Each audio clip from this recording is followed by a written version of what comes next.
మన CM sir full బిజీలు ఉన్నాడు లో పార్లమెంట్ ఎలక్షన్ ల పార్టీ పతార వెంచడానికి కాళ్ళకు గిరికలు కట్టుకొని ప్రచారం చేస్తున్నానుకో రాదుండ్రి తెలంగాణకెళ్ళి కేరళ దాకా నడిమిట్ల కర్ణాటక 3 రాష్ట్రాలలో మునుం పెట్టి తిరుగుతున్నాడు. ఇంకో 5 రాష్ట్రాలలో లీడర్లు పిలుస్తురట జర మా కాడికొచ్చి మాట్లాడిపోరాదు అని. వీళ్ళు చూసుకొని అవి కూడా కవర్ చేస్తాడట పక్క. ఇయాలనైతే మన కాడనే ప్రచారం చేసిండు, ఏడేడ మీటింగ్లు పెట్టిండు, ఏడేం మాట్లాడిండో అరుచుకోవాలి కదా.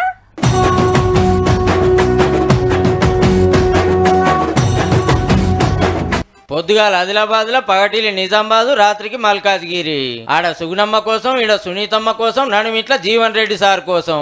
ముగ్గురిని పార్లమెంట్ కు పంపుర్రి, కాంగ్రెస్ పార్టీకి ఫుల్ మెజార్టీ ఇయ్యురని ప్రచారం చేసిండు సీఎం రేవంత్ రెడ్డి సారు. ప్రాణహిత చేవెళ్ల కింద తుమ్మిడిహెట్టి కాడ ప్రాజెక్టు కట్టాలని అప్పట్లో కాకా చేసిన నిర్ణయాన్ని యాద్ చేసిండు.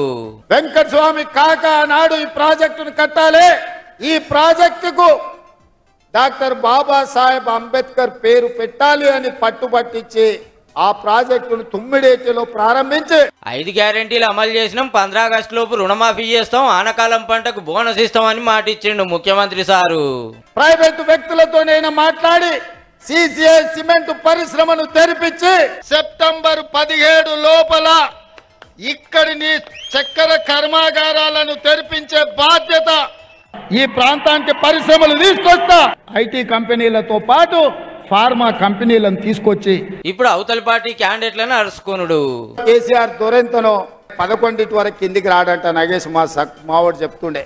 చేయి కలిపితే ఎంబడే దస్తు పెట్టి తుడుస్తాడంట పేదోని చేయి కలిపితే. ధర్మపురి అరవింద్కు వ్యవసాయం తెలుసానే, అడుగురి పోయి పల్లీలు ఏడుంటాయి అంటే చెట్టు కాస్తే పైన తెంచుకోవాలని చెప్తున్నాడు. కేసీఆర్ అవినీతి మీద ఈటెల రాజేందర్ విచారణకు ఎందుకు ఆదేశాలు తీసుకురాలే అమిత్ షా నుంచి అని నేను అడుగుతున్నా. ఇక కాంగ్రెస్ క్యాండిడేట్ల గురించి గిట్లా చెప్పిండు రేవంత్ రెడ్డి సారు. ఈ ఆడబిడ్డను ఆశీర్వదించండి, మీలో ఒకరు మీ పేదింటి ఆడబిడ్డ కేంద్ర వ్యవసాయ శాఖ మంత్రిగా జీవన్ రెడ్డి గారికి పదవిని తీసుకొచ్చే బాధ్యత నాది.